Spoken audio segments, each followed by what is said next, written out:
What's going on, ladies and gentlemen? My name is Nick. As always, you guys can call me Tetro Ninja, and I am very proud to bring you guys some gameplay of the intro of The Legend of Zelda Link's Awakening. As you can see, we had the intro cinematic for you guys, and as you can also see by that text on the bottom left hand corner of the screen, this was the exact demo that they were showing off at E3 2019 this year. I was very fortunate enough to do some direct capture gameplay for you guys. I tried to get a straight answer at Nintendo whether or not it was the full version of the game, just because I wanted to know if this was full on final game, full beginning. They wouldn't give me a straight answer, but based on my experience with Nintendo demos, such as with the demos of Breath of the Wild that they brought, as well as just Zelda games, Pokemon games in general, the beginnings and the intros of the game aren't too in-depth in terms of the story. You don't get like this huge CGI cinematic. You kind of take it for what it is. So if I were to place money on it, I would say this is most likely the beginning of the game, just with a time limit placed on it. So yeah, I am a huge Zelda fan, as you guys probably know. It's my favorite franchise of all time. It was up there with Metal Gear Solid, but we all know the situation with Metal Gear Solid, so we're probably not gonna get a true Metal Gear Solid game anytime soon. So I'm pretty sure moving forward, Legend of Zelda will be the default favorite franchise of all time. So that being said though, I never played the original Link's Awakening when it first came out, just because I didn't have the system for it. But when we booted up this game for the very first time, it gave me, I did get a chance to play Link's Awakening, and this feels almost exactly like Link's Awakening. When I was younger, I didn't have all the money for the video game, so I was kind of always one generation behind all my friends. So when everyone was playing N64s, I was buying Super Nintendo games at garage sales, and Link's Awakening is one of the greatest games ever created, in my personal opinion. I actually have a full Let's Play walkthrough of the remake that Nintendo put out a couple years ago, and I can tell already that this game is gonna be very magical and it's gonna consume my soul. It's actually, from what I can tell, it's a real open world in the sense that the game does not guide you exactly where you need to go. So I'll be honest with you guys, I only had one session scheduled to play for this game in my time slot, and it's a time demo of around 15 or so minutes. So what I told the person is, I want to show my audience, you guys, as much as I possibly can. So the open world dungeons, so I kind of wanted them to guide me in exactly where I need to go. So as you guys can probably see, I'm going to take like the most direct route into progressing the gameplay in the story. I obviously wouldn't want to do that as my first time playing this game, just because I would want to experience the world for what it is all by myself. But for the sake of bringing you guys the most gameplay as possible, I said give me a guided tour of the game.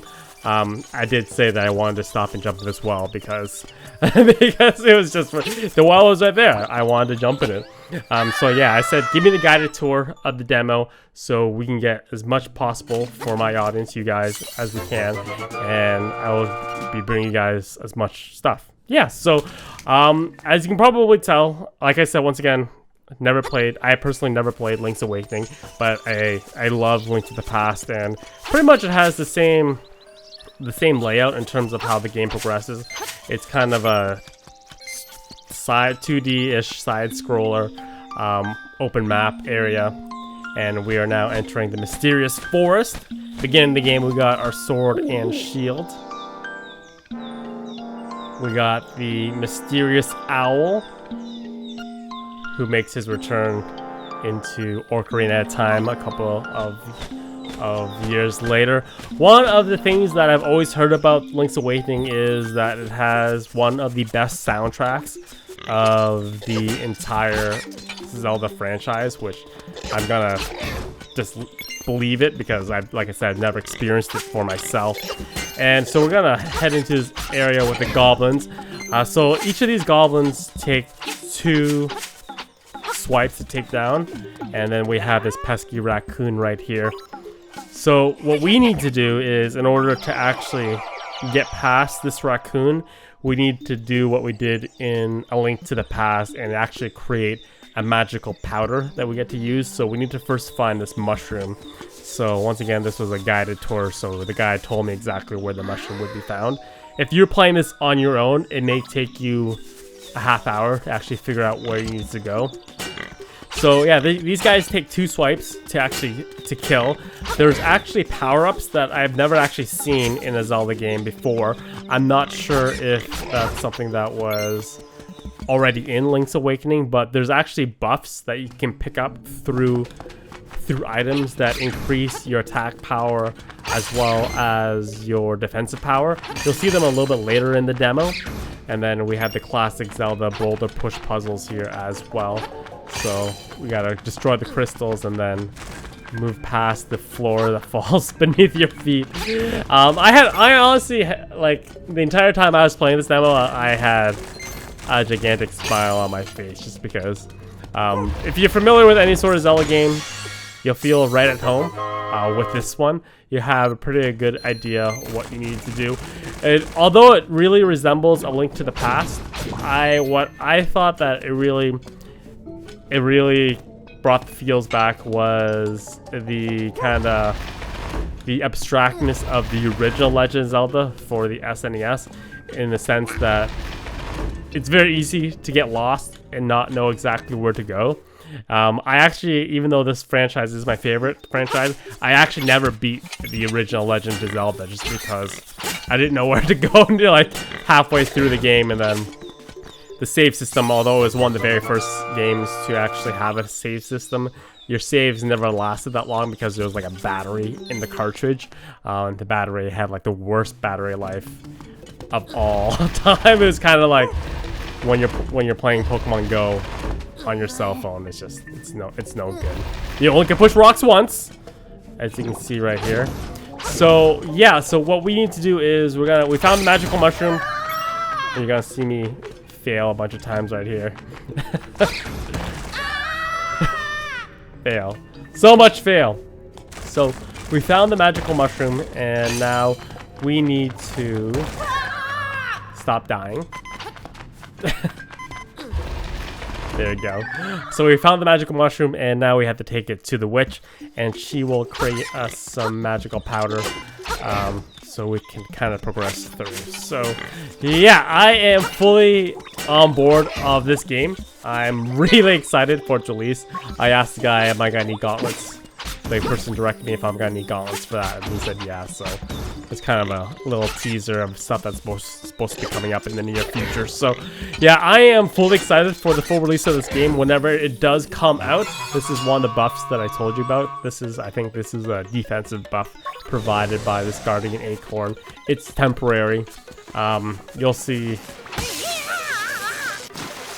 I kept swiping at this cactus here because I thought that eventually it would drop its electrical shield, but once again, you need the item that we're gonna get right here from this lady.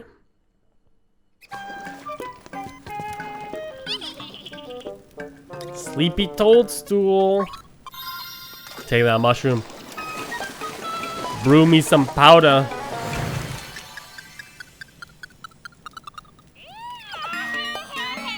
What I did notice that, unlike in Link to the Past, there's not like a magical bar that appears. It's actually based on usage. So I'm assuming if you need to get more, you have to find more mushrooms. So it's not like a infinite supply where you can just refill your magic bar. So you probably have to bring in more mushrooms. So yeah, like I said, I'm really excited for the release of this game. I definitely will do a full Let's Play walkthrough for you guys upon its full release whenever it does come out, so you guys can look forward to that.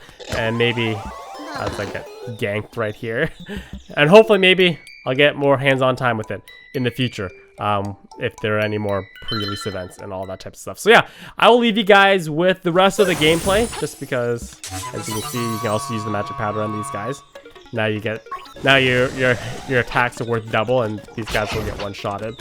So yeah, I'll leave you guys with the rest of the gameplay. We actually enter the very first dungeon of the game, which is super exciting, personally, in my opinion. So yeah, enjoy the rest of the gameplay. Hopefully you guys are excited about the game as much as I am. Look forward for my Let's Play walkthrough of it when it comes out. And yeah, thank you guys for watching. If you enjoyed, as always, a thumbs up is appreciated. And I will see you guys next time. As always, have a fantastic day. Take that, you raccoon.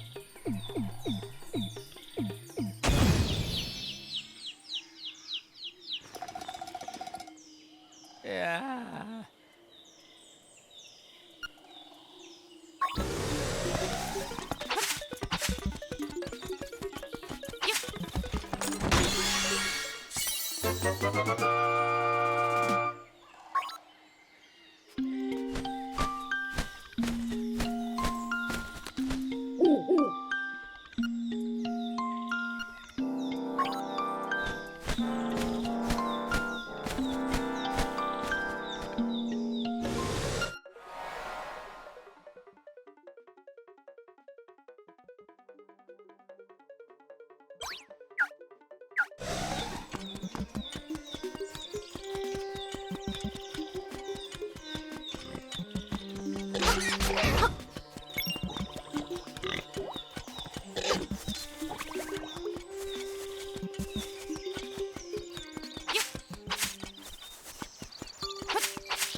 Huh?